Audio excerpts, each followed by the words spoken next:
Welcome to Black History Month. This is your show Africa and your host Katsalawark Seifu. Today we have a guest for Black History Month and I would like him to introduce himself for you. Welcome. Thank you. I am Naud Baye. I was born and raised here and I have lived here like my entire life, and I kind of like used to be a student at some point. Like all of us are, all of us were. So I kind of lived, I got the chance to travel to Mekelle at some point, and that's where this all started with a couple of friends. And that's pretty much like, that's the brief history about me, I guess. That's how I would introduce myself. Great. So we have discovered that you have a nice startup. And the first thing that caught my attention was the name. Really? Yes, Peperinya. Because it has a little bit of English and it has a little bit of Amarinya. Yes. How we would say like Guramaile. Okay. So how did you guys come up with the name? The name, it's kind of a long story. Like we were trying to like find a name that's like culturally appropriate, like so people could understand, so people can relate to it. But we were thinking of Hohe at first, and then we thought of Tlet, and everything seemed like I don't know, like didn't seem like it didn't feel like the right fit. But then again, like my partner came up with the idea to mash up words and make it something that's a combined of two. Like it doesn't have to be a singular word. So at first we were going to go with paprika, like as in like paper, aika, and then we started like, we worked on it, we grinded, and then we came to the name Peperinya, and from then like that just stayed in with our hearts, and here we are, the Peperinya collective. So how many of you are in this business? Collective, sorry. Currently there's 3 of us, but seeing as to how it's a startup, we plan to grow, we plan to like widen our scope and include many other young people, like anyone who didn't get the opportunity. So currently we are 3, but we do plan to grow. So what's your job description for the 3 of you? Seeing as to how I'm human, I'm going to be selfish and I'm going to start with myself. My role in Peperinya is I'm more of a content creator. I would like to think I'm good with words. I used to love my Amharic classes back when I was in school, and that was like a huge step for me. Like I remember a teacher that used to make us read every time, and we would go out into like in front of the class and we would read, and that was like something that exhilarated me. Like I was excited to do it. So I would say I'm the content creator. I like write stuff, like for example the contents of the stickers. Like there is a sticker over there that says Mechalni Meselo Shaylem. This has a relation to the Amharic again. Like I remember in a book, like in the 1st grade, I think, there's a dog named Mechal. So, and Mechal is a very popular dog. Like almost everybody had a dog named Mechal. So Mechal Nimeselo Shaylem came like from that, I guess. Like meaning of the Amharic Mechal is like being able to persevere, I guess. So Mechal Nimeselo Shaylem, it's a double entendre, I guess. And I am the content creator. So my other colleague is Barkana Haklila Mariam. He's the one who does the graphics, the illustrations. He's the one responsible for those. He helps with the content too. Like he gives me feedback. Like I give him something, and then if it doesn't work or if it needs improvement, he gives me the feedback, and I try to correct what I have done correspondingly. And there is Nathanael Ferreo. Nathanael Ferreo is the photographer behind all of this, like the photographer that took all the pictures that we have. He is like, personally, I might be biased in my opinion, but I love his work. He is a great camera person. Like the pictures he takes are candid. He never like takes the pictures on purpose. He's never programmed. He doesn't say, I want to take this, I want to take this. He just, the spur of the moment, he just takes the picture. The pictures speak, I don't know, like thousands of words, and I just love them. Okay, so you guys all met at school, right? At the university? Yes, the 2 of us met at school. The 2 of you? Yes, okay. Me and Barkana met at school. We used to learn at Mekelle University, Arid Gibi, like the science Gibi of it. So what was your major? I'm just curious, sorry. I was a mechanical engineer student. Okay. I know it's a stretch from that to here. I'm just curious. I wanted to see if you were in that same line of... Not really. Like I wanted to be a pilot at some point, and like mechanical engineering seemed like the perfect fit for me at the time. I was a mechanical engineering student. Barkane was and still is an architect student. So that's why he has the skills. Like they go together with this, I guess. So, and like Nathanael is Barkane's friend. Like I met him through Barkane, and we met here like once after the corona, like the pandemic hit, and we've gotten close. I'd like to say we've gotten close, but I met him first. I knew Barkane first, and then we got to meet Nathanael.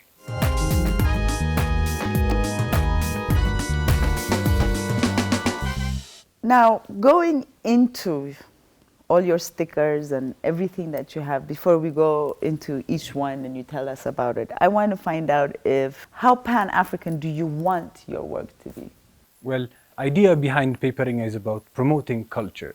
Like, if we had to describe ourselves, I would say we're a bunch of young, creative, concerned minds who do not like the way things are headed right now. Like we all see what's going on in our country, and that's mainly because people need to know, like people lack the knowledge and the culture. Like our culture is eroded, and we do not have the values that we used to have then. So that's why we have Paperinga. That's why Paperinga is about culture. So when we say culture, culture is not just our thing. Culture is like, it's people's idea of like how to get along, what things are right, what things are wrong, like the norms and the values people set. They're like something a specific group of people have agreed upon. So like reaching into Pan-Africanism is not that much of a stretch when you see it from this perspective, because Pan-Africans are like Africans too, right? Like we are all Africans. Ethiopians are Africans. So Pan-Africanism, like if we can talk about culture of Ethiopia, if you can talk about cultures of our generations that have passed us, like it's pretty much easy to go into Pan-Africanism. Like because if we are speaking about culture, if we want to educate the world, people who are not as educated as we would like them to be, like it's pretty easy to go into Pan-Africanism, because that's just the way. Pan-Africanism is the way. That's the only way forward. And I'd like that to be like, we kind of had stickers that we had prepared for Pan-Africanism. Like we currently do not have, we haven't brought them today, but that's because a print failure, like the print didn't come through. But we had a Pan-African idea, like to bring like the African forces are like big. Africa is a big continent. We can do very much. We have we have a lot of resources. But I don't know how it is. Like there is an expression in Amharic, like "በእጃለ ወርቅ እንደ መዳብ ይቆጠራል" ይላል እና like I think that's what's wrong with this. We do not know what we have in our hands. We do not know what we could do with what we have. So like teaching Pan-Africanism so we can unite, so we can go further together, that's pretty much it. So how do you intend on, like, because especially if you are going forward, you're going to have Pan-African leaders and other African leaders on here. How do you intend to market it to the rest of Africa?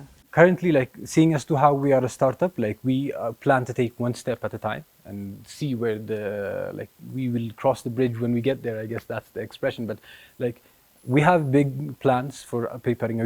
We just don't want it to be a local thing where like it starts out small and stays small. That's not what we want for it. We want it to be a big empire. We want it to grow. We want to leave our own mark in our generation. Like, for example, if you say Highland, for example, Highland it's the brand of bottled water, like the first bottled water we had in this country. So everyone refers to it like Highland. Like when they want to ask for a bottled water, they say Highland, because that's the impression that's left on them. Exactly. So we want to make that impression. We want to like stay in the minds. Like we want to represent our generation and speak for our generations, and we want it to grow. We want it to be big. So I believe we will cross the bridge when we get there, but we have big plans, and we will market it to a wider African media. So, Paperinga, what kind of products does Paperinga have? What exactly do you provide outside? I mean, we can see the stickers and the cards, but I think we need a nice little description on each item that's laid out on the table. Okay. Paperinga, like it's in the name, it does say paper. So we provide print materials that range from the tiniest of stickers to the big framed pictures. So we have everything in between. Like we would like to say, we would like to think we have everything in between, and we think we can grow. So we would have more things in the future too. But as for now, we have the history cards.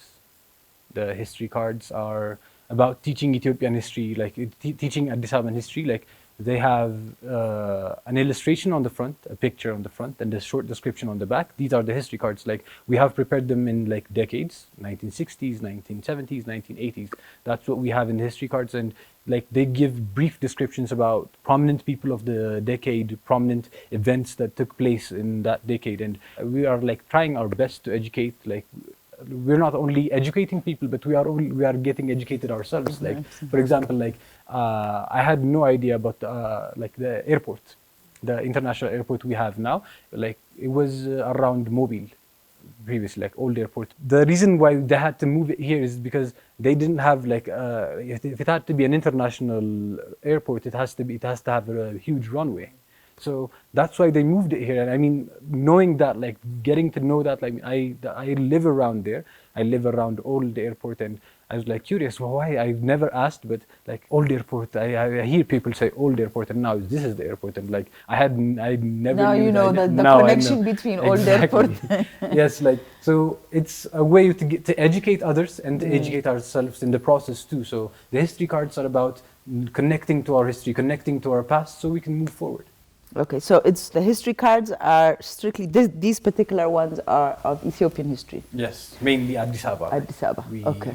We plan to do bigger things, but like with the resources we have right now, we mainly did Addis Abeban history. So just imagine you can do all the rest of the African, exactly. The whole of continent you could actually do with this. That's amazing, because that's what I thought. Like when you told me about this, the Pan-African idea, like we could have Pan-African history cards. We could have history cards of Africa, because like it's very easy. Like you can use them as flashcards if you want. Like you could use it as a game, and it's quite an easy medium to understand. So making those would be like, that's like the next step. Things grow. So yeah, like things grow. So I think we shall and we will grow into African history card. The other products we have are the deck of cards. Like this is like any normal playing deck. Like it has the kings, it has the queens, it has the numbers. We kind of try to give it like an Ethiopian vibe to it. Like we used the Amharic numbers, the Giz numbers. We tried to make the queen look more Habesha, the king more Habesha, the jack more Habesha. So the illustrations are more cultural than the ones we are used to, and we have A as Ha. Like that's because Ha is our first letter, like, right? So we plan to expand. We plan to do more things with the deck of cards too. Like not many people know the numbers, the Amharic numbers. Like I know a lot of people that do not know the numbers, and like that's not something to be proud of for me. Like if I had to say, if I had to voice my opinion, I would say that's not something to be proud of. But having this, like it teaches you. Because it's immediate. Like you get to play the cards. You see, you can count the amount of, like for example, over there is 4 of diamonds. So there are 4 diamonds. So like it's practical. You can learn it, and you can still have fun. So we plan to, like educate people on the numbers too. Brilliant, that's beautiful. I like that idea. Okay. That would be our postcard. That is a postcard we made for Christmas, because seeing as to how it was Christmas. It has the to and from. Yes. The thing with papering is we try to make simple kind of objects, like things that are simple to use. Like the illustrations, like the thing, like people are used like a lot of details crammed into one specific object, and the idea behind papering is like bringing it to a simple medium, like just simple illustrations. For example, that postcard has the Bethlehem star. So it has the stars. It means we just give our hopes, like we share our hopes that we wish good things for ourselves with a simple illustration and a simple like message to it, not something too complicated, not too many details, just simplicity. Beautiful. We also have, the origami instructions. The origami instructions are things we have prepared with the intention of kids. We have the intended clients were kids, like not clients, but I say like the market was intended for kids, but it's something that we can learn from too. Like for example, I make the greatest paper boat. Every time I get a receipt, I make a paper boat. I mean, that's something I recently got into. I mean, I did know how to make the paper boat, but I didn't really realize it until like when we had origami instructions. Like when we printed this out, I was like, whoa, I can learn things too, like things I used to know, things that I forgot. I could learn now. So it's about a page a day instructions for kids to boost their creativity. So like if they can fold papers, like then make new structures, they can do anything. Like that's like, it's about learning that you can do anything. Exactly. If kids are very imaginative, so like they can follow the set of instructions over here, but like the next time they could create their own things. Because I remember like we had a bazaar like a couple of weeks back at Century Mall, and a kid did one of the origamis from that, like a blade, like it's like a ninja blade from paper, and then he went with his family, like they had a good time, I think.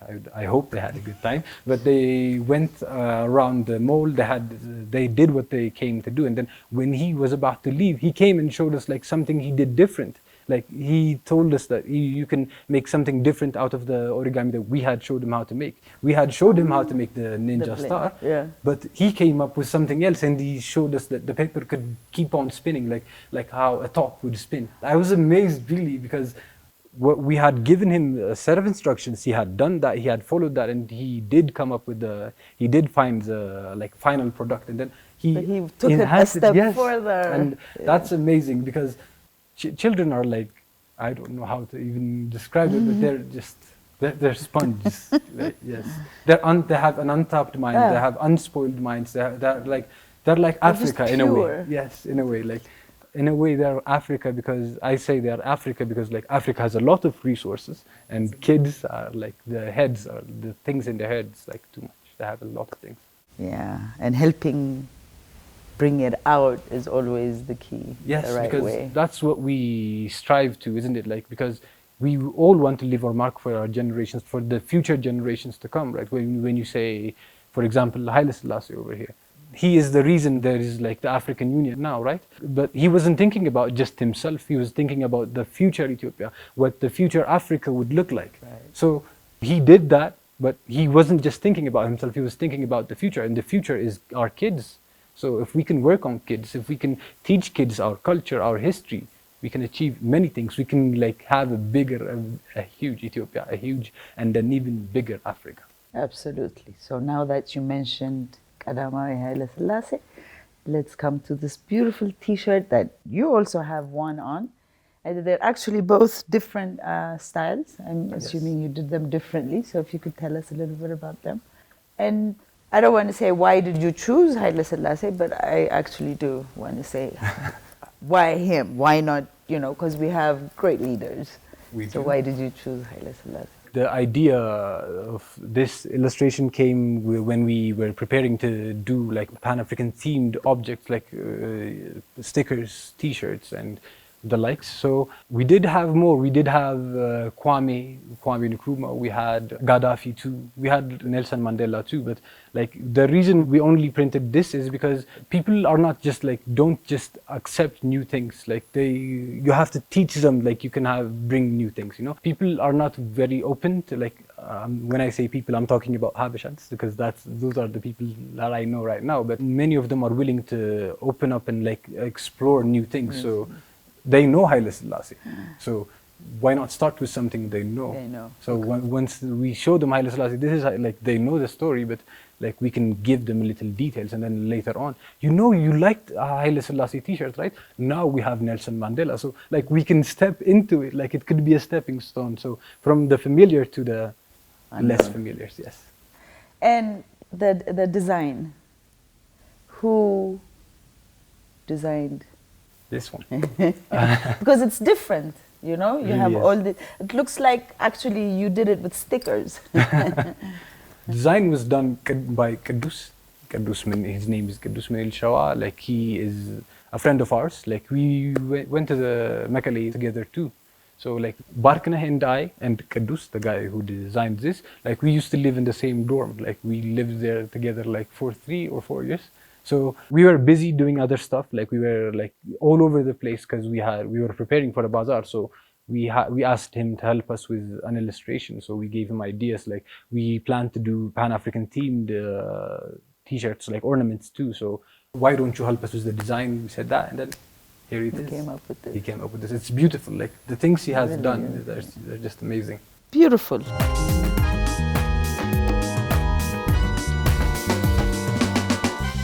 I think we should go into the photography. We have these beautiful photographs around us. I mean, you just go for it. I agree with you. Like, I see what you mean, because I don't even know what to say when I see the pictures too. Most of the time, like I'm left speechless. But the one over here, it's like a lioness. It's taken from Ambasagabi. All the pictures he takes are candid pictures. He never like plans to take them, but he just happens to catch a moment and then he takes the picture of it. So he went to Ambasagabi and caught this. This speaks volumes to me because like it's unjust what's happening to the animals there, like the lions specifically, like because we have the lioness here. I think it's unjust because imagine like the role of a lioness in the, what do you call it? Let's call it a tribe for the sake of Africanism. So let's call it a tribe. So a tribe of lions.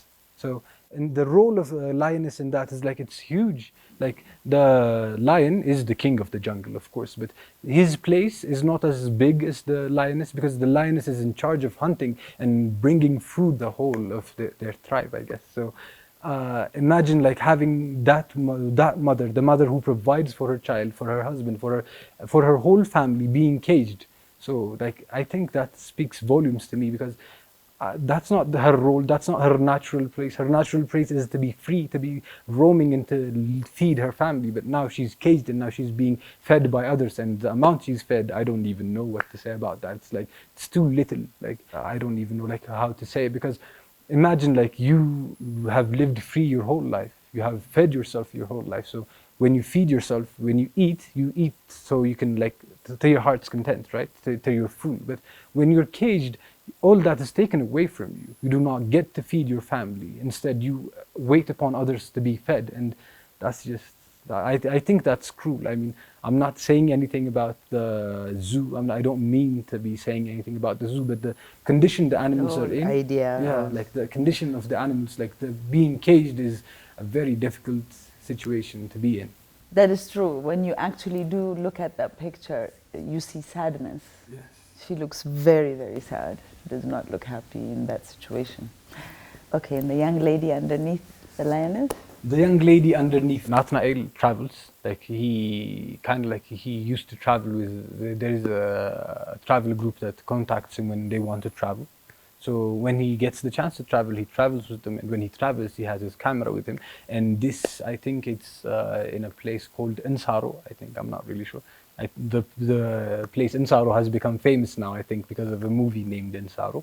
But this is from a place called Insaro, and like she didn't know he was taking the picture. Like she was peeking out to see whether her family has returned or not. Like the adults were outside, and she was like peeking out to see what's happening. And then he just caught the moment. Her. Like he's lucky. He is gifted, but he is still lucky to have caught this image. There's one behind me. If you could tell us a little bit about the one behind. That is a picture taken from Debre Libanos. It's about a shepherd like guiding his sheep. Like the connection between the shepherd and the sheep, it's just amazing. Like if you can see the picture, like they're very loose. They're just doing their own thing. He's not forcing them to do like.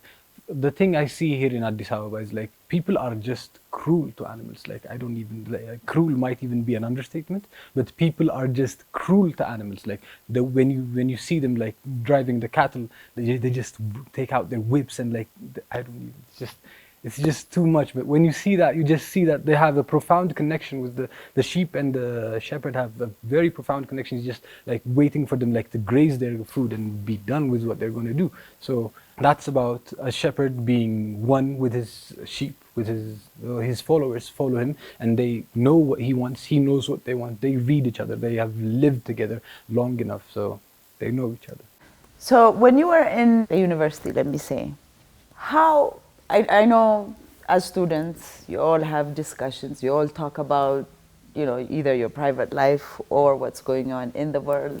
How would you describe, if you even talked about it, how Pan-African are the students around you? Were the students around you? I don't think it's, Pan-Africanism is not something the young minds, like the young people, young adults are very aware of these days, because I myself like wasn't like very like into Pan-Africanism. I had to read up for the bazaar I told you about. So even I wasn't like didn't know much about Pan-Africanism. And the thing about it is like I might not have known about Pan-Africanism, but I know of people that don't even think Ethiopia is part of Africa, like not in the sense of geography, but like people are like privileged, I guess. They think like they privilege themselves. Like they say we are not part of Africa. Like I remember a friend of mine, we kind of had a discussion about this, and he said, I am not African, Ethiopia is not African. Then what are you? He said,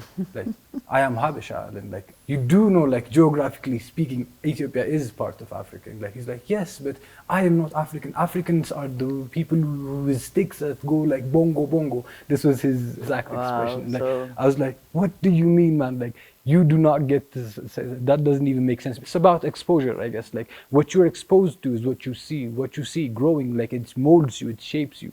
So what he saw, the people he saw around him, like, where he is born and raised in Addis Ababa. So, like, the people he saw were, like, from Addis Ababa. It's more of a city, like, it's not it's not a rural area. So, like, the people he was exposed to were like those, so he didn't consider himself an African because he wasn't exposed to that kind of environment. And like our parents, our grandparents, and the people before us, like they didn't, like, I'm not blaming them, which I kind of am, but I'm not completely like shifting the blame towards them. We are to blame as well, but like we were not educated, we were not exposed to that media, to what Africanism is, to what Pan-Africanism is. So like we were self-centered. Like when we speak of Adwa, like we say Adwa, yes, Ethiopians defeated Italian, like that's a great thing. That is something I am proud of personally, but it's not something that we did, it's something our great grandparents did. Like, I get that it's a privilege, it really is, but it's just not about privilege too. We have to, like, there's a song like by Rofna, do you know Rofna? Yes, I sure do. I love his songs. And so do I. from what I'm trying to say right now is like, Hulum Tulid Adwalo, like that part, like that resonates with me.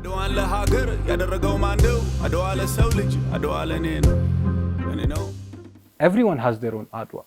Like they won their own Adwa doesn't mean we do not get to live in their glory. Like they won that, I'm thankful for that, but that doesn't mean we have to like stay blind and live in their glory. Like they won didn't mean we won. We have our own like obstacles to overcome.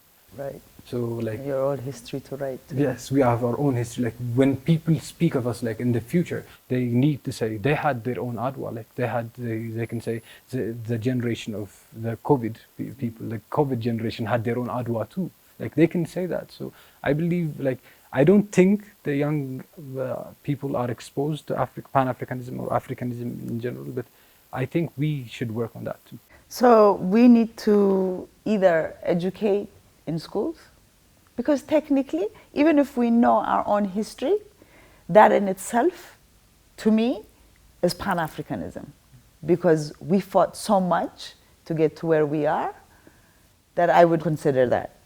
So basically, by not educating our youth, whether it's in schools, high school, or in college, we are actually doing a disservice to them. Is basically what you're telling me, right? Yeah. It all comes down to like what you are exposed to. Like, for example, like someone raised in the rural area and someone and me, for instance, like we do not have the same outlook in life, because I had like I looked at things in a specific kind of way, like we were growing up, and he had to, maybe, I don't know, he had to like guard his sheep from being like eaten. He had to be a shepherd. So the things we are exposed to are different. So those exposures like make us different people. But like what people don't understand is like different people means like you get to learn different things from people. That's like a great thing. Like everyone is a storybook. Like you have your own story. I have my own story. So that boy from that rural area has his own story that I can learn from. I have my own story that he can learn from. So it's about education, really. Like if we can work on the minds of people, like we have everything. There is one product that I didn't get cover? To talk about. Oh, yes. Okay. We have the reflection cards. Okay. The reflection cards, like the Peperinya collective, like I said, is about introducing culture and the generation. So it's about being the bridges between generation and culture. So the Peperinya reflection cards are questions. Like they're like thought-provocative kind of questions. Like they are deep questions, and there are fun questions too. So like it all boils down to being able to converse with people, right? So the papering and reflection cards are like conversation guides. So like if you can use like the idea behind the papering and reflection cards is like conversations tend to get dry with people at some point, like dry in the sense that like you don't know where to go from there, like the conversation just ends. So the papering and reflection cards are there to help you, like for instance. Okay, can I ask you a question from the card? Sure. Okay. What is a memory that will forever make you laugh out loud? What is a memory that would always make you laugh out loud? Is that a personal question? It could be. I know, right? Yeah. It has to be. It is, That's it what is. I'm thinking. I'm like, okay, is this a tricky question? My kids? That's nice. That's like another one. I can't think of another one. Well, kids should be enough. You know, because they have all these, especially when they open their mouth, when they first start speaking, when they're trying to form words. Yeah. You know, the different way of saying certain words actually always cracks you up. That's amazing because my mother's name is Surgut, and we call her Kukuye. Do you know how that came to be? It's a funny story. Like my older sister, like she tried to say Surgut, and I don't even know how, but she just said Kukuye instead of Surgut. And like it's amazing, really, like what kids do. So that name stuck, and we still call her Kukuye. So I get what you mean. So Another that's question? lovely. One more. Yeah. When you think about adventures in your childhood, what memory comes to mind? Adventures. Well, me and my older sister used to jump out of window, meaning the window's this short, and there's like a garden around underneath it. So we would jump from the window over the garden. Okay. So it was a big thing for us. So as we were jumping, and there's a door right next to it, so we'd just go around in circles. So she'll jump, I'll come back, I'll jump, I'll come. And then what happened was, she was in such a hurry that she pushed me. So I fell. So when I fell onto one of the... Spikes? Yes. And at that instant, my aunt came in with her daughter who was going to play with her. So I ended up in the hospital. I had to go and have my little forehead sewed. Oh, that's scary. No, but it was fun. It was fun. I get it. You know what I mean? I like the idea of heights. I'm a height person. Yeah, but it's not that high. It was literally this high. Yes, it wasn't high at all. Actually, when I was in the university, I remember a time when I jumped from the first floor. Why? A friend of mine had locked me in my dorm. Okay. He went about his business, and I think Completely he forgot about yes, you. and like I didn't have my phone on me. I couldn't call people, and I think I was hungry. That's why I jumped. You jumped. So like, And you survived, obviously. I did survive. Did you sprain your ankle? Not really. I like heights, so like I'd like to think I practiced it because like when I was in elementary school, I used to like jump from a first floor-ish kind of height too. So I was trained to it. The life built me up to that, I guess. Beautiful. So now that we have come to the end of our show, we have the African leaders in our city currently. So if you want to send them a message, we want to say welcome. And then going forward, the whole month of February will be celebrating Black History Month. So any words on that also, that would be great. All I would have to say is live and die in Africa. So it's the motherland. So live and die in Africa. Perfect. Thank you very much for being with us. Thank you very much for having me. Yes, and Peparinya, we say go forward. Thank you. Next time I see you, I would like to have the whole of table with all these amazing African leaders that we have in the world. Definitely. And for anybody who would like to contact us, we do have an Instagram page and a Telegram channel too. So feel free, like we do custom works too. Like custom t-shirts, like it doesn't have to be Haile Selassie or it doesn't have to be Mandela. It could be anyone you want. It could be anyone you value. So we do custom works too. So for anybody interested, you can contact us on our social media, like with Instagram or with Telegram. Beautiful. Africa says greetings and have a happy Black History Month.